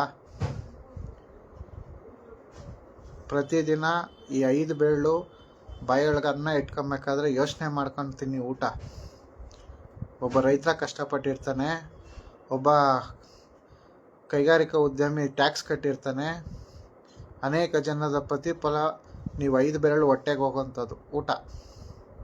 ಇಷ್ಟೆಲ್ಲ ಮಾಡ್ತಾ ಇರಬೇಕಾದ್ರೆ ಜನರ ತೆರಿಗೆ ದುಡ್ಡಲ್ಲಿ ಸಂಬಳ ತೊಗೊಂಡು ಕೆಲ್ಸಕ್ಕೆ ಬರೋದು ಲೇಔಟ್ಗಳು ಮಾಡಿಸಿ ಒಂದಕ್ಕೂ ಕಾಲುವೆ ಆಗಲಿಲ್ಲ. ಸರ್ಕಾರಿ ಜಾಗಗಳನ್ನ ಒತ್ತುವರಿ ಮಾಡಿ ಕಾಂಪೌಂಡ್ ಮಾಡಿರ್ತಾರೆ, ಖರಾಬುಗಳಲ್ಲಿ ಮಾಡ್ತಾರೆ. ಏನಾಗ್ತಿದೆ? ಬಫರ್ ಝೋನ್ ಬಿಡಿ ಅಂದರೆ ಬಫರ್ ಝೋನಲ್ಲಿ ಪಾರ್ಕ್ ಮಾಡ್ತಾರೆ. ಯಾವ ಒಂದು ವ್ಯವಸ್ಥೆಯಲ್ಲಿ ನಾವು ಬದುಕ್ತಾ ಇದ್ದೀವಿ? ಒಂದು ನಗರಾಭಿವೃದ್ಧಿ ಆಗಬೇಕು ಅಂತಂದರೆ, ಯಾಕಂದರೆ ಚಿಕ್ಕಬಳ್ಳಾಪುರ ಮುಂದಿನ ದಿನಗಳಲ್ಲಿ ಬೆಂಗಳೂರಿಗೆ ಉಪನಗರವಾಗಿ ಬೆಳೀತದೆ. ಅದಕ್ಕೆ ನಾನು ಹೇಳಿದ್ದು, ಈಗ ನಮ್ಮ ಚಿಕ್ಕಬಳ್ಳಾಪುರ ಒಂದು ಪ್ರೌಢಾವಸ್ಥೆಯಲ್ಲಿದೆ. ಒಂದು ಸರಿಯಾದ ಕ್ರೀಡಾಂಗಣ ಇಲ್ಲ, ಒಂದು UGD ಸಮಸ್ಯೆ ಬಗೆಹರಿದಿಲ್ಲ, ಸ್ವಚ್ಛತಾ ಕಾರ್ಯಕ್ರಮ. ಪಾಪ ಪೌರ ಕಾರ್ಮಿಕರು ಬೆಳಗ್ಗೆ ನಾಯಿ ದುಡ್ದಂಗೆ ದುಡಿತಾರೆ. ಅವ್ರ ಕಷ್ಟ ಕೇಳೋರಿಲ್ಲ, ಅವ್ರಿಗೆ ಗೌರವ ಇಲ್ಲ, ಅವ್ರಿಗೊಂದು ವ್ಯವಸ್ಥೆ ಇಲ್ಲ. ಇದೆಲ್ಲ ಯಾವಾಗ ಆಗಬೇಕು? ರಾಜಕಾಲುವೆಗಳು ತೆರವುಗಳು ಯಾವಾಗ ಮಾಡ್ತೀರಾ ಚಿಕ್ಕಬಳ್ಳಾಪುರದಲ್ಲಿ? ನೀವು ಈಗಲೇ ಮಾಡಲಿಲ್ಲ ಅಂದರೆ ಇನ್ನು 10 ವರ್ಷಕ್ಕೆ ಇನ್ನು 20 ಮನೆಗಳು ಕಟ್ತಾರೆ ಅದ್ರ ಮೇಲೆ. ಈಗ 1-2 ಇರೋವನ್ನೇ ನೀವು ತೆಗಿಲಿಲ್ಲ ಅಂದರೆ ಇನ್ನು 10 ವರ್ಷಕ್ಕೆ 40-50 ಮನೆ ಕಟ್ತಾರೆ. ಅವತ್ತು ಯಾರು ತೆಗಿತಾರೆ? ಕಾಲುವೆಗಳನ್ನು ಸರಿಪಡಿಸಿ, ಬಿದ್ದಂಥ ಮಳೆ ನೀರು ಕೆರೆಗಳಿಗೆ ಹೋಗೋವಂಥ ವ್ಯವಸ್ಥೆ ಮಾಡಿ. ಇವೆಲ್ಲವನ್ನ ಮಾಡ್ತಾ ಇರಬೇಕಾದ್ರೆ ಜನ ಬಂದು ನಿಮ್ಗೆ ಯಾಕ್ರಿ ಹೇಳಬೇಕು? ಜನ ಯಾಕೆ ಕಂಪ್ಲೇಂಟ್ ಕೊಡಬೇಕು? ಅಧಿಕಾರಿಗಳಾದ ನೀವು, ನಿಮ್ಗೆ ಹಕ್ಕಿದೆ, ನೀವು ಮಾಡಿ. ನೀವು ಮಾಡೋದನ್ನು ಜನ ನೋಡ್ತಾರೆ, ಖಂಡಿತ ಜನ ಸಹಕಾರ ಕೊಡ್ತಾರೆ. ಯಾವ ವಿಶ್ವೇಶ್ವರಯ್ಯನ ಹೊಗಳ್ತಾರೆ? ಯಾಕೆ ಹೊಗಳ್ತಾರೆ? ಅಬ್ದುಲ್ ಕಲಾಂನ ಯಾಕೆ ಹೊಗಳ್ತಾರೆ? ಮೋದಿ ಅವ್ರನ್ನ ಯಾಕೆ ಹೊಗಳ್ತಾರೆ? ಸಿದ್ದರಾಮಯ್ಯನ ಯಾಕೆ ಹೊಗಳ್ತಾರೆ? ಯಾಕಂದರೆ ಅವ್ರು ಸಾಮಾಜಿಕವಾಗಿ ಕೆಲಸ ಮಾಡ್ತಾರೆ. ಇವತ್ತು ನಮ್ಮ ಡಾಕ್ಟರ್ ಮಂಜುನಾಥ್ ಅವ್ರನ್ನ ಯಾಕೆ ಹೊಗಳ್ತಾರೆ? ಯಾರು ಯಾವ ಕ್ಷೇತ್ರದಲ್ಲಿರ್ತೀವೋ ಆ ಕ್ಷೇತ್ರದಲ್ಲಿ ಅತ್ಯಂತ ಉನ್ನತ ಸ್ಥಾನವನ್ನು ಪಡೆದಾಗ ಖಂಡಿತ ಎಲ್ಲರಿಗೂ ಗೌರವ ಸಿಗುತ್ತೆ. ಬೆಳಗ್ಗೆ ಬರೋದು ಲೇಟು, ಹೋಗೋದು ಲೇಟು. ಅಧಿಕಾರಿಗಳಿಗೆ ನನ್ನ ಅತ್ಯಂತ ಕಳಕಳಿ ಮನವಿ, ಚಿಕ್ಕಬಳ್ಳಾಪುರ ಅಭಿವೃದ್ಧಿ ಅನ್ನೋಂಥದ್ದು ಜನತೆ ಕೈಯಲ್ಲಿಲ್ಲ. ಜನತೆ ಸರ್ಕಾರ ಮತ್ತು ನ್ಯಾಯಾಂಗ ಇಲಾಖೆ ಆಗಿರ್ಬೋದು, ಪೊಲೀಸ್ ಇಲಾಖೆ ಆಗಿರ್ಬೋದು, ಸರ್ಕಾರಕ್ಕೆ ಗೌರವ ಕೊಡ್ತದೆ. ನೀವು ಕಾನೂನನ್ನು ಸರಿಯಾಗಿ ಮಾಡಿ.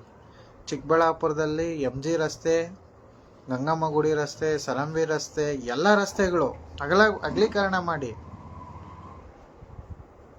ವ್ಯವಸ್ಥೆಯನ್ನು ಸರಿಪಡಿಸಿ. ಚಿಕ್ಕಬಳ್ಳಾಪುರದಲ್ಲಿರ್ತಕ್ಕಂಥ ಸರ್ಕಾರಿ ಶಾಲೆಗಳನ್ನು ಅಭಿವೃದ್ಧಿ ಮಾಡಿ. ಬಡ ಮಕ್ಕಳು ಬೇರೆ ಕಡೆಯಿಂದ ಬಂದು ಇಲ್ಲಿ ಕೆಲಸಕ್ಕೆ ಸೇರಿ ಕೆಲಸ ಮಾಡ್ತಾ ಇರ್ತಕ್ಕಂಥವ್ರು ಅಥವಾ ಕೂಲಿಗೆ ಹೋಗೋಂಥ ಮಕ್ಕಳು ಆ ಸರ್ಕಾರಿ ಶಾಲೆಯಲ್ಲಿ ಸೇರ್ತಾರೆ. ಸರ್ಕಾರ ಅನುದಾನ ಕೊಡ್ಲಿಕ್ಕೆ ರೆಡಿ ಇರುತ್ತೆ. ಯಾವುದಕ್ಕೆ ಅನುದಾನ ಬೇಕು ಅನ್ನೋದನ್ನು ನೀವು ಸಾಮಾನ್ಯವಾಗಿ ತಿಳಿಸೇ ಇರಲ್ಲ. ಇವತ್ತು ನಾನು ನೇರವಾಗಿ ಅಧಿಕಾರಿಗಳಿಗೆ ಮತ್ತು ಶಾಸಕರು ಮತ್ತು ಸಂಸದರಿಗೆ ಒಂದು ಪ್ರಶ್ನೆ ಕೇಳ್ತೀನಿ. ನನಗೊಂದು ಲಿಸ್ಟ್ ಕಳಿಸಿ ನೀವು ನನ್ನ ನಂಬರ್ಗೆ. ಮೋಸ್ಟ್ಲಿ ನನ್ನ ನಂಬರ್ ತಮ್ಮಿಬ್ಬರ ಹತ್ರ ಇದೆ ಅನ್ಕೊತೀನಿ. ಒಂದು ಲಿಸ್ಟ್ ಕಳಿಸಿ. ಬಜೆಟ್ಗೆ ಮುಂಚೆ ನಮ್ಮ ಚಿಕ್ಕಬಳ್ಳಾಪುರಕ್ಕೆ ಇವೆಲ್ಲ ಬೇಕು ಅಂತ ಹೇಳಿ ನೀವು ಸರ್ಕಾರದ ಕಾರ್ಯದರ್ಶಿಗಳಿಗೆ ಕಳಿಸಿರ್ತಕ್ಕಂಥ ಒಂದು ಪತ್ರ ಇದ್ದರೆ ಕಳಿಸಿ. ಬಜೆಟ್ಗೆ ಮುಂಚೆ ನಮ್ಮ ಚಿಕ್ಕಬಳ್ಳಾಪುರಕ್ಕೆ ಏನು ಬೇಕು ಅಂತ ನೀವು ಕಳಿಸಿದ್ರೆ ಅಲ್ವಾ ಅವ್ರು ತಗೊಬೇಕು, ಬಜೆಟಲ್ಲಿ ಇಡಬೇಕಾ ಬೇಡ ಅನ್ನೋದು. ಎಷ್ಟು ಕೆಲಸಗಳು ಕಳಿಸಿದ್ದೀರಾ? ಅವಾಗ ನಾವು CMನ ಪ್ರಶ್ನೆ ಮಾಡೋಣ. ಯಾಕ್ರಿ ನಮ್ಮ ಚಿಕ್ಕಬಳ್ಳಾಪುರ ಜನತೆ ಕಾಂಗ್ರೆಸ್ಗೆ ಓಟ್ ಹಾಕಿಲ್ವಾ? BJPಗೆ ಸೆಂಟ್ರಲ್ಗೆ ಓಟ್ ಹಾಕಿಲ್ವಾ? ಯಾಕೆ ನಾವು ಪ್ರಶ್ನೆ ಮಾಡಬಾರ್ದು ಅಂತ ಕೇಳೋಣ. ಮೊದಲು ಜನಪ್ರತಿನಿಧಿಗಳು ತಮ್ಮ ಅತ್ಯಂತ ದೊಡ್ಡ ಜವಾಬ್ದಾರಿಯನ್ನು, ಜನ ನಿಮ್ಮನ್ನು ಇಷ್ಟಪಟ್ಟಿದ್ದಾರೆ, ದೇವ್ರ ಥರ ಪೂಜೆ ಮಾಡ್ತಿದ್ದಾರೆ, ನೀವು ದೆವ್ವಗಳಾಗಕ್ಕೆ ಹೋಗ್ಬೇಡಿ. ದೇವರಾಗಿ ನೀವು ಭಗವಂತನ ಸ್ಥಾನದಲ್ಲೇ ಇರಿ. ನಾವು ಪೂಜೆ ಮಾಡ್ತೀವಿ. ಕೇವಲ ರಾಜಕೀಯ ಚುನಾವಣೆಗಳು ಬರ್ತವೆ ಹೋಗ್ತವೆ. ಎಲ್ರಿಗೂ MLA ಆಗೋ ಅವಕಾಶ ಆಗಲಿ, MP ಆಗೋ ಅವಕಾಶ ಆಗಲಿ, ಜನಪ್ರತಿನಿಧಿ ಆಗೋ ಅವಕಾಶ ಆಗಲಿ, ತಹಸೀಲ್ದಾರು, AC, DC, ಜಡ್ಜು ಇವೆಲ್ಲ ಅಷ್ಟು ಈಸಿ ಅಲ್ಲ.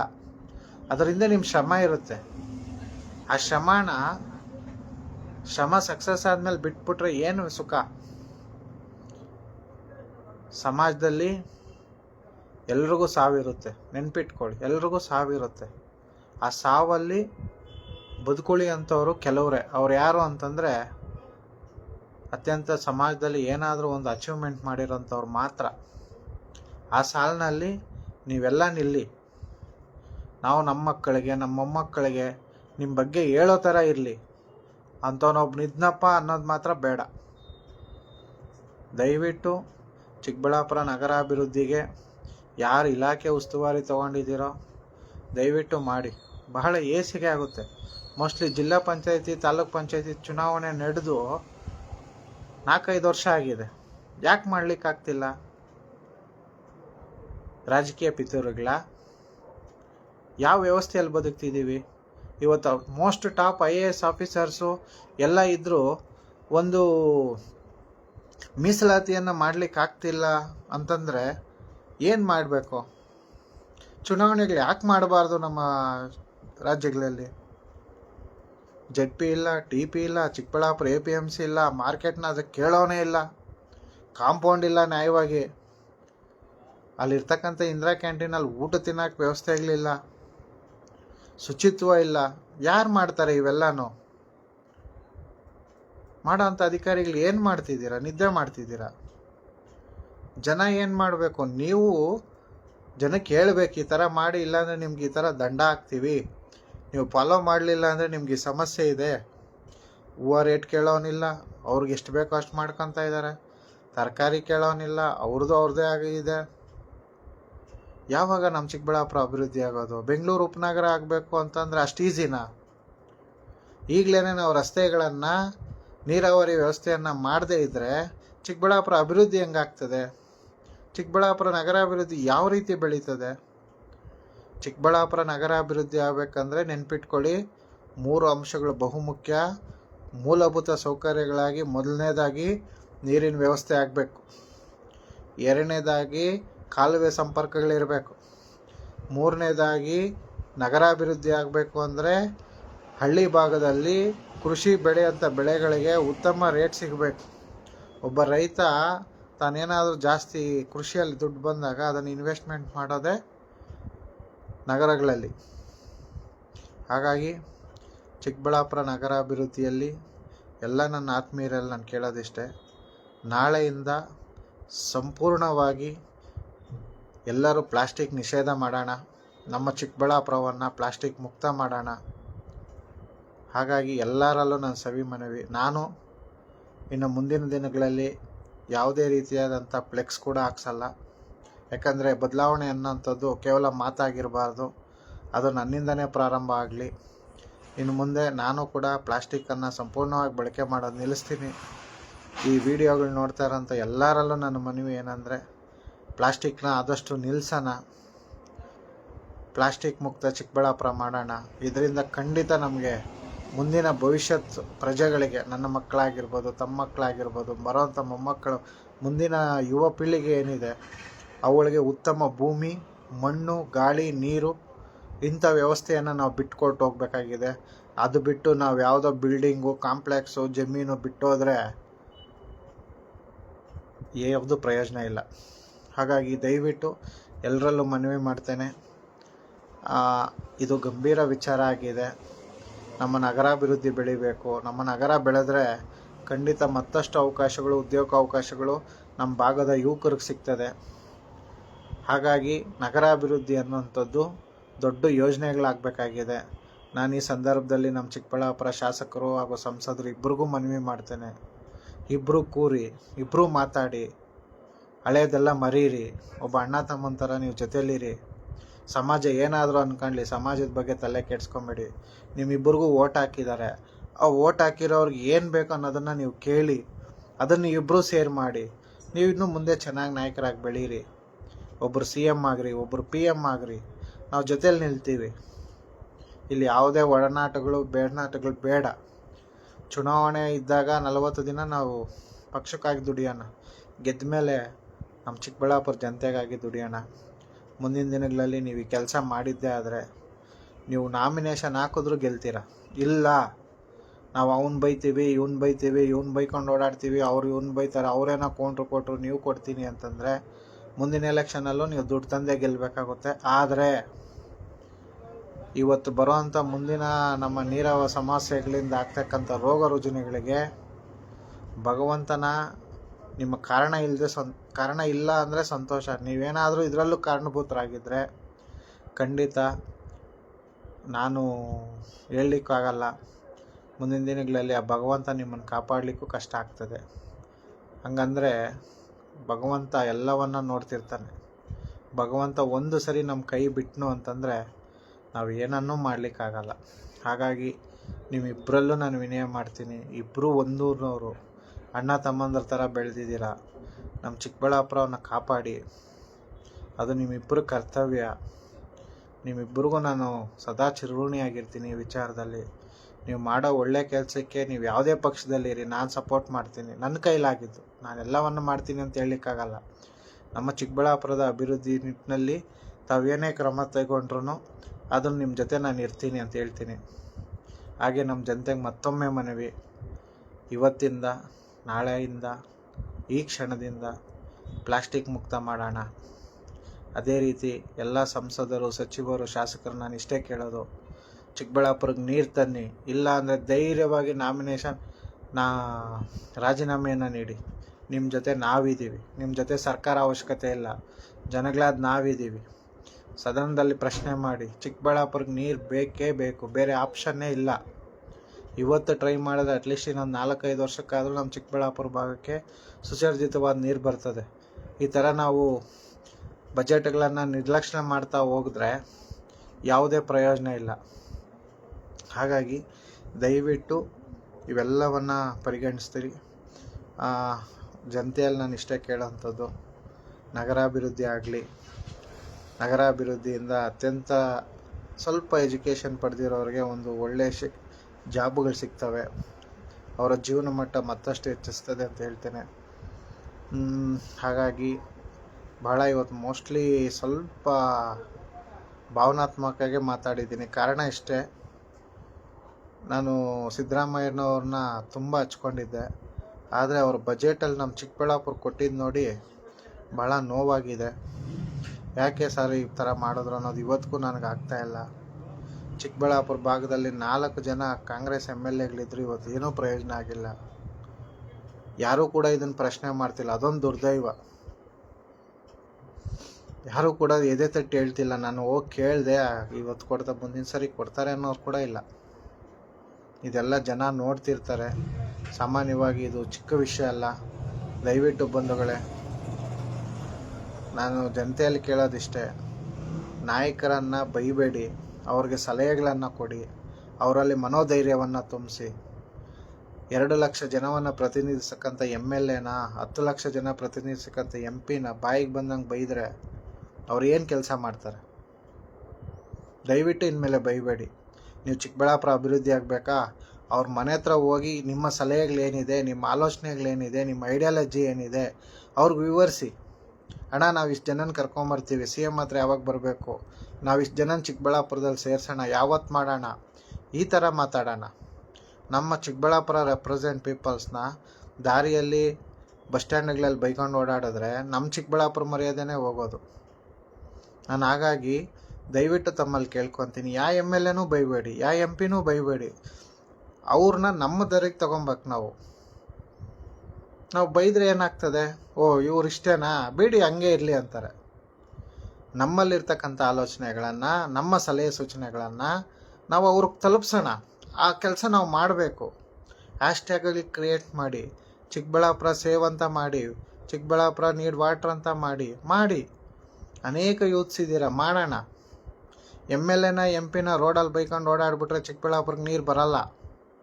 ಚಿಕ್ಕಬಳ್ಳಾಪುರಕ್ಕೆ ನೀರು ಬರಬೇಕಂದ್ರೆ MLA MP ಜೊತೆ ನಾವು ಹೋಗಿ ನಿಲ್ಲಬೇಕು, ಅವರಿಬ್ಬರನ್ನ ಕೂರಿಸ್ಬೇಕು, ಅವರಿಬ್ಬರ ಜೊತೆ ನಾವು ಮಾತಾಡಬೇಕು.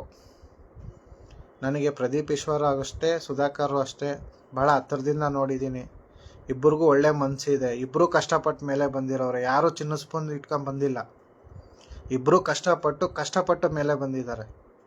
ಆ ಸ್ಥಾನಕ್ಕೆ ಹೋಗ್ಬೇಕಂದ್ರೆ ಅವ್ರ ಶ್ರಮವನ್ನು ಒಬ್ಬ ವ್ಯಕ್ತಿಯಾಗಿ, ಭಾವನಾತ್ಮಕ ವ್ಯಕ್ತಿಯಾಗಿ ನಾನು ಕಂಡಿದ್ದೀನಿ ಅದನ್ನು. ಹಾಗಾಗಿ ಎಲ್ಲರೂ ನಾಯಕರಾಗಕ್ಕೆ ಹೊರಟಿರೋಂಥದ್ದು. ಯಾರೂ ರಾಜಕೀಯಕ್ಕೆ ಬಂದು ನಾನು ಸನ್ಯಾಸಿ ಅಂತ ಹೇಳೋಕ್ಕಾಗಲ್ಲ. ಈಗಿರ್ತಕ್ಕಂಥವ್ರು ಅವರು ನಮ್ಮ ಎಂಟೈರ್ ಚಿಕ್ಕಬಳ್ಳಾಪುರ ಜನತೆಯನ್ನು ರೆಪ್ರೆಸೆಂಟೇಟಿವ್ ಮಾಡ್ತಿದ್ದಾರೆ. ಅವ್ರಿಗೆ ನಾವು ಗೌರವ ಕೊಡೋಣ. ಸುಧಾಕರ್ ಅಣ್ಣನೂ ಅಷ್ಟೇ, ಪ್ರದೀಪ್ ಈಶ್ವರ್ ಅವರು ಅಷ್ಟೇ, ಇಬ್ಬರು ನನಗೆ ಸಹೋದರ ಇದ್ದಂಗೆ. ಆದರೆ ಚಿಕ್ಕಬಳ್ಳಾಪುರ ಅಭಿವೃದ್ಧಿ ವಿಚಾರದಲ್ಲಿ ನೀವು ಎತ್ತಿದ ಕೈ ಮಾಡಬೇಕಾಗಿದೆ. ನಾನು ಸುಧಾಕರ್ ಅಣ್ಣನ ಕೇಳೋದು ಇಷ್ಟೇ, ನೀವು ಮನ್ಸು ಮಾಡಿ ಅಣ್ಣ, ನೀವು ಮನ್ಸು ಮಾಡಿದ್ರೆ ಖಂಡಿತ ಆಗ್ತದೆ. ಪ್ರದೀಪ್ ಈಶ್ವರ್ ಅವರೇ, ನಾನು ನಿಮ್ಗೆ ಕೇಳ್ತಿದ್ದೀನಿ, ಬಿಟ್ಟಾಕಿ ನಮಗೆ ಮಿನಿಸ್ಟರ್ ಪೋಸ್ಟ್ ಬೇಡ, ನೀರು ಬೇಕು ಅಂತ ಕೇಳಿ ನೀವು ಚಿಕ್ಕಬಳ್ಳಾಪುರ ಸರ್ ಎಂ ವಿಶ್ವೇಶ್ವರಯ್ಯ ಅವ್ರಿಗೆ ಅಷ್ಟು ಸಿಗ್ತಾ ಇದೆ, ಮಂಡ್ಯದಲ್ಲಿ ಆ ಗೌರವ ನಿಮಗೆ ಸಿಗ್ತಾ ಇದೆ. ನಮಗೆ ಮಿನಿಸ್ಟರ್ ಕಟ್ಕೊಂಡು ಏನಾಗುತ್ತೆ? ಏನೂ ಆಗಲ್ಲ. ಇಡೀ ಸ್ಟೇಟ್ ಎಲ್ಲ ಓಡಾಡಬೇಕು, ಇನ್ನೂ ನಿಮ್ಮ ಕ್ಷೇತ್ರಕ್ಕೆ ಬರದೇ ಆಗೋಗ್ತೀರಾ. ನಿಮಗೆ ಮಿನಿಸ್ಟರ್ ಪೋಸ್ಟ್ ಬೇಡ, ನನಗೆ ಮಿನಿಸ್ಟರ್ ಪೋಸ್ಟ್ ಬೇಡ, ನಮ್ಮ ಚಿಕ್ಕಬಳ್ಳಾಪುರಕ್ಕೆ ನೀರು ಬೇಕೇ ಬೇಕು ಅಂತ ಕೂರಿ. 3ನೇ ಹಂತದ ಶುದ್ಧೀಕರಣ ಆಗೋವರೆಗೂ ನೀವು CM ಮನೆ ಮುಂದೆ ಮೊದಲು ನೀವು ಹೋರಾಟಗಳನ್ನ ನೋಡಿದ್ದೀನಿ, ಆ ಥರ ಹೋರಾಟಕ್ಕೆ ಇಳೀರಿ. ಅವಾಗ ಯಾವ ಪಕ್ಷನೂ ನಿಮಗೆ ಬೇಕಾಗಿಲ್ಲ, ಜನ ನಿಮ್ಮ ಜೊತೆ ನಿಲ್ತಾರೆ. ನಿಮ್ಮ ಹಳೆಯ ದಿನದ ಹೋರಾಟಗಳನ್ನ ನೆನೆಸ್ಕೊಳ್ಳಿ ಪ್ರದೀಪ್ ಈಶ್ವರಣ್ಣ, ಖಂಡಿತ ಆಗ್ತದೆ. ಇನ್ನು ರಾಜಕೀಯ ನೈಪುಣ್ಯತೆ ಇರ್ತಕ್ಕಂಥ ಡಾಕ್ಟರ್ ಸುಧಾಕರ್ ಅಣ್ಣವರು, ನೀವು ಮನಸ್ಸು ಮಾಡಿದ್ರೆ ಆಗದೇ ಇರೋ ಕೆಲಸನೇ ಇಲ್ಲ ನನ್ನ ಪ್ರಕಾರ. ನೀರಾವರಿ ಅಂಥದ್ದು ಇವತ್ತು ಎಷ್ಟೋ ತಂದಿದ್ದೀರ, ನಾನು ಇಲ್ಲ ಅಂತ ಹೇಳ್ತಿಲ್ಲ. ಅಭಿವೃದ್ಧಿಯನ್ನು ನಿಮ್ಮನ್ನು ಮೀರಿಸೋರಿಲ್ಲ, ಆದರೆ ಅಭಿವೃದ್ಧಿಯಲ್ಲಿ ಮುಖ್ಯವಾಗಿರೋದನ್ನು ನಾವು ಮಾಡಬೇಕಾಗ್ತದೆ. ಈ ನಿಟ್ಟಿನಲ್ಲಿ ನಿಮ್ಮಿಬ್ಬರಿಗೂ ನಾನು ಅಂಬಲ್ ರಿಕ್ವೆಸ್ಟು, ಚಿಕ್ಕಬಳ್ಳಾಪುರ ಜನತೆ ಪರವಾಗಿ, ಬೈಕೊಂಡು ಓಡಾಡೋರ ಬಗ್ಗೆ ತಲೆ ಕೆಡಿಸ್ಕೊಂಬೇಡಿ. ನಿಮ್ಮ ಕೆಲಸ ನೀವು ಮಾಡಿ, ಆದಷ್ಟು ಬೇಗ ನೀವಿಬ್ಬರು ಒಂದಾಗಿ. ಯಾರೋ ಬೈಕಂತಾರೆ ಅಂತ ನೀವು ತಲೆ ಕೆಡಿಸ್ಕೊಂಬೇಡಿ. ನೀವಿಬ್ಬರು ನಮಗೆ ಮುಖ್ಯ. ನಿಮ್ಮ ಅಧಿಕಾರ ಅವಧಿ ಮುಗಿಯೋವರೆಗೂ ನೀವು ನಮ್ಮ ಚಿಕ್ಕಬಳ್ಳಾಪುರದ ರೆಪ್ರೆಸೆಂಟೇಟಿವ್. ನಾನು ಓಟ್ ಹಾಕ್ಲಿ ಬಿಡಲಿ, ನೀವೇ ನಮ್ಗೆ MP, ನೀವೇ ನಮ್ಗೆ MLA. ಆ ಗೌರವವನ್ನು ನೀವು ಉಳಿಸ್ಕೊಳ್ಳಿ. ಚಿಕ್ಕಬಳ್ಳಾಪುರ ಜನತೆಗೆ ನೀರು ತನ್ನಿ. ನಿಮ್ಮಿಬ್ಬರು ಫೋಟೋ ನಮ್ಮ ಮನೆಯಲ್ಲಿ, ನಮ್ಮ ಆಫೀಸಲ್ಲಿ ಹಾಕ್ಕೊಳ್ಳೋ ಅಂಥ ಕೆಲಸ ನಾನು ಮಾಡ್ತೀನಿ. ಚಿಕ್ಕಬಳ್ಳಾಪುರಕ್ಕೆ ದಯವಿಟ್ಟು ನೀರು ತನ್ನಿ. ಮುಂದೆ ಆಗೋವಂಥ ಅನಾಹುತಗಳನ್ನು ದಯವಿಟ್ಟು ತಪ್ಪಿಸೋಣ. ನಮ್ಮ ಚಿಕ್ಕಬಳ್ಳಾಪುರಕ್ಕೆ ನೀವಿಬ್ಬರು 2 ಕಳಶಪ್ರಾಯಗಳು. ನಾನು ನಂಬಿದ್ದೀನಿ, ನಿಮ್ಮಿಬ್ಬರನ್ನೂ ತುಂಬ ಹತ್ತಿರದಿಂದ ನೋಡಿದ್ದೀನಿ. ಖಂಡಿತ ನೀವು ಕೆಲಸ ಮಾಡೇ ಮಾಡ್ತೀರಂತ ನನಗೆ ಆಸೆ ಇದೆ. ಸೊ ಆ ಆಸೆ ನಿರಾಸೆ ಆಗಲ್ಲ ಅಂತ ಅಂದ್ಕೊಂಡಿದ್ದೀನಿ. ಎಲ್ಲ ಚಿಕ್ಕಬಳ್ಳಾಪುರ ಜನತೆ ಪರವಾಗಿ ನಾನು ನಿಮ್ಮನ್ನು ಕೇಳೋದಿಷ್ಟೇ, ಬನ್ನಿ, ಎಲ್ಲರೂ ನಾಯಕರಾಗ್ರಿ. ಸಂದೀಪ್ ಅಣ್ಣನೂ ನೀವು ಒಳ್ಳೆ ಕಡೆ ನಿಂತ್ಕೊಳ್ಳಿ ಅಣ್ಣ, ನಿಮಗೂ ಒಂದು ಭವಿಷ್ಯ ಇದೆ. ನಿಮಗೂ ಮುಂದಿನ ದಿನಗಳಲ್ಲಿ ಭಗವಂತ ಖಂಡಿತ ಆಶೀರ್ವಾದ ಮಾಡ್ತಾನೆ. ರಾಜಕೀಯವಾಗಿ ಮುನ್ನುಗ್ಗಿ. ಇವತ್ತು ನೀವು ಮಾಡ್ತಾ ಇರ್ತಕ್ಕಂಥ ಹೋರಾಟಗಳು ಇನ್ನೂ ಮತ್ತಷ್ಟು ಹೆಚ್ಚಲಿ. ಇನ್ನೂ ಯಾರ್ಯಾರು ರಾಜಕೀಯಕ್ಕೆ ಬರಬೇಕಂತಿದ್ದೀರೋ ಅವರೆಲ್ಲರೂ ಹೆಚ್ಚಾಗಿ ಬೆಳೀರಿ. ಆದರೆ ನೀವು ರಾಜಕೀಯವಾಗಿ ಬೆಳಿಬೇಕು ಅಂತಂದರೆ ಮತದಾನ ನೀಡ್ತಕ್ಕಂಥ ಪ್ರಜೆಗಳನ್ನು, ಎಲ್ಲ ನಾಯಕರಿಗೂ, ನಾನು ಕೇವಲ ಪ್ರದೀಪ್ ಈಶ್ವರೋ, ಸಂದೀಪ್ ರೆಡ್ಡಿ ಅಣ್ಣನೋ ಅಥವಾ ಸುಧಾಕರೋ ಇನ್ನೊಬ್ಬರೋ ಅಂತಲ್ಲ. ಇವತ್ತು ಅನೇಕ ಮಾನ್ಯರು ನಮ್ಮ ಚಿಕ್ಕಬಳ್ಳಾಪುರ ನಾಳು ಹೋಗಿದ್ದಾರೆ. ಅವ್ರನ್ನೆಲ್ಲ ಇವತ್ತಿಗೆ ಯಾಕೆ ನೆನೆಸ್ಕೊಂತೀವಿ ಅಂದರೆ, ಅವರು ಜನತೆ ಕೆಲಸ ಮಾಡ್ತಿದ್ರು, ಕ್ಷೇತ್ರದ ಕೆಲಸ ಅಲ್ಲ. ಮೊದಲು ಜನತೆ ಕೆಲಸ ಆಗಬೇಕು. ಜನಪ್ರತಿನಿಧಿ ಅಂದರೆ ಕ್ಷೇತ್ರದ ಕೆಲಸ ಅಲ್ಲ, ಜನರ ಕೆಲಸ ಆಗಬೇಕು. ಜನರ ಕೆಲಸ ಯಾವುದಿದೆ? ಮೊದಲು ಮೂಲಭೂತ ಸೌಕರ್ಯಗಳನ್ನು ಕೊಡಿ, ಸಾಕು. ಜನ ನಿಮ್ಮನ್ನು ದುಡ್ಡು ಕೇಳಲ್ಲ. ಮೂಲಭೂತ ಸೌಕರ್ಯ ಕೊಡಿ. ಎಲ್ಲ ಹಳ್ಳಿಗಳಲ್ಲಿ ನೀರು ಕೊಡಿ. ಸರ್ಕಾರಿ ಆಸ್ಪತ್ರೆಗಳು ಕೆಲಸ ಮಾಡೋ ರೀತಿ ನೋಡಿ. ನ್ಯಾಯಾಂಗದ ವ್ಯವಸ್ಥೆ ಮೇಲೆ ಕಣ್ಣಿಡಿ. ಪೊಲೀಸ್ ಇಲಾಖೆ ಮೇಲೆ ಕಣ್ಣಿಡಿ. ಪ್ರತಿಯೊಂದನ್ನು ಮಾಡಬೇಕಾಗಿರೋ ಕೆಲಸ ಶಾಸಕರು, ಸಂಸದರು, ಆಡಳಿತಾಧಿಕಾರಿಗಳದು. ತುಂಬ DC ಅವರು ತುಂಬ ಹೈ ನಾಲೆಜ್ ಇದೆ, ಹಾರ್ಡ್ ವರ್ಕರ್ ಇದ್ದಾರೆ. SP ಅವರು ತುಂಬ ಚಿಕ್ಕ ವಯಸ್ಸಿಗೆ ಅತ್ಯಂತ ಶಾರ್ಪ್ ಶೂಟರ್ ಥರ ಕೆಲಸ ಮಾಡ್ತಿದ್ದಾರೆ. ಅವ್ರಿಗೆಲ್ಲ ನಾವು ಬೆಂಬಲವಾಗಿ ನಿಲ್ಲಬೇಕು. ಅವಾಗಲೇ ನಮ್ಮ ಚಿಕ್ಕಬಳ್ಳಾಪುರ ಅಭಿವೃದ್ಧಿ ಆಗೋದು. ಅವ್ರ ಕಡೆ ಬಂದವ್ರೆ ಅಂತ ನಾವು ನಮ್ಮ ಕಡೆ ಬಂದಾಗ ಅವರು ಅಂತ ಹಿಂಗೆ ಇದ್ದರೆ ಚಿಕ್ಕಬಳ್ಳಾಪುರನೂ ಅಭಿವೃದ್ಧಿ ಆಗಲ್ಲ, ನಾವು ಅಭಿವೃದ್ಧಿ ಆಗಲ್ಲ. ನಾನು ಆಗಲೇ ಹೇಳಿದ್ನಲ್ವ, ಬರೀ ಮನೆ ಕಟ್ಬಿಟ್ಟು 10 ಬಿಲ್ಡಿಂಗ್ ಕಟ್ಟಿದ್ರೆ ಇಟ್ಸ್ ನಾಟ್ ಎ ಡೆವಲಪ್ಮೆಂಟು. ಸಾಯೋವರೆಗೂ ಒಳ್ಳೆ ಆರೋಗ್ಯ ಇದ್ದರೆ that is a development. So ಇವತ್ತು ಮೋಸ್ಟ್ಲಿ ಸಮಯ ಸ್ವಲ್ಪ ಜಾಸ್ತಿ ತೊಗೊಂಡಿದ್ದೀನಿ. ಸೊ ಹೋಗೋಕ್ಕೆ ಮುಂಚೆ ಒಂದು ಮಾತು, ನಾನು ಯಾರನ್ನೂ ಹರ್ಟ್ ಮಾಡಬೇಕನ್ನೋ ಉದ್ದೇಶ ಅಲ್ಲ. ಯಾಕಂತಂದರೆ ಇಂಥ ವಿಚಾರಗಳನ್ನು ಯಾಕೆ ಫೇಸ್ಬುಕ್ಕಲ್ಲಿ ಹೇಳ್ತೀನಿ ಅಂತಂದರೆ, ಪ್ರತಿಯೊಬ್ಬರ ಹತ್ರ ಹೇಳೋದಕ್ಕಿಂತ ಈ ಥರ 10 ಜನಕ್ಕೆ ತಲುಪುವಂಥ ವ್ಯವಸ್ಥೆ ಇರೋದ್ರಿಂದ ಇದನ್ನು ನಾನು ಬಳಸ್ಕೊತಾ ಇದ್ದೀನಿ. ಎಲ್ರಿಗೂ ಒಳ್ಳೆಯದಾಗಲಿ, ರಾಜಕೀಯವಾಗಿ ಎಲ್ಲರೂ ಬೆಳೀರಿ, ಎಲ್ಲ ಕ್ಷೇತ್ರದಲ್ಲಿ ಅವ್ರವ್ರ ಕ್ಷೇತ್ರದಲ್ಲಿ ಅವ್ರು ಬೆಳೀರಿ, ನಾನು ಸಹಕಾರ ಕೊಡ್ತೀನಿ, ನನ್ನ ಕೈಲಾಗಿದ್ದು ನಾವು ಮಾಡೋಣ. ಆದರೆ ಚಿಕ್ಕಬಳ್ಳಾಪುರ ಅಭಿವೃದ್ಧಿ ಆಗಬೇಕು.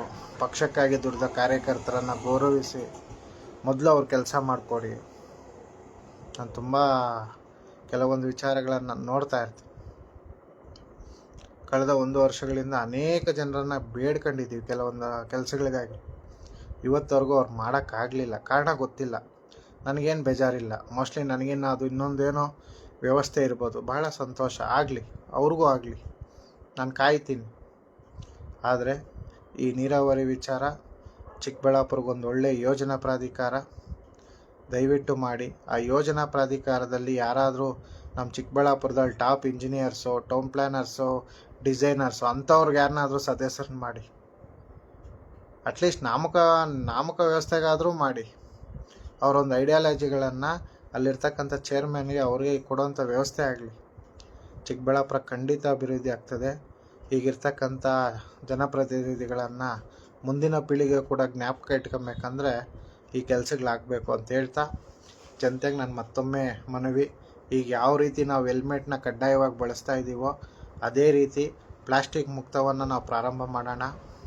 ಬರೋ ಜೂನ್ 5ರಷ್ಟೊಳಗಡೆ ನಮ್ಮ ಚಿಕ್ಕಬಳ್ಳಾಪುರವನ್ನು ನಮ್ಮ ಕೈಲಾದಷ್ಟು ಪ್ಲಾಸ್ಟಿಕ್ ಮುಕ್ತ ಮಾಡೋಣ ಅಂತ ಹೇಳ್ತಾ, ಮುಂದಿನ ವಾರ ಮತ್ತೊಂದು ವಿಷಯದೊಂದಿಗೆ ಬರ್ತೇನೆ. ಹಾಗೆ ಕಳೆದ ಬಾರಿ ಸಹ ಅನೇಕ ಉತ್ತರಗಳನ್ನು, ಪ್ರಶ್ನೆಗಳನ್ನು ಕಳಿಸಿದ್ರಿ. ಖಂಡಿತ 1 by 1 ನಾನು ಮಾಡ್ತಾ ಹೋಗ್ತೇನೆ. ಇದರಲ್ಲಿ ಯಾವುದೇ ರಾಜಕೀಯ ಉದ್ದೇಶ ಇಲ್ಲ.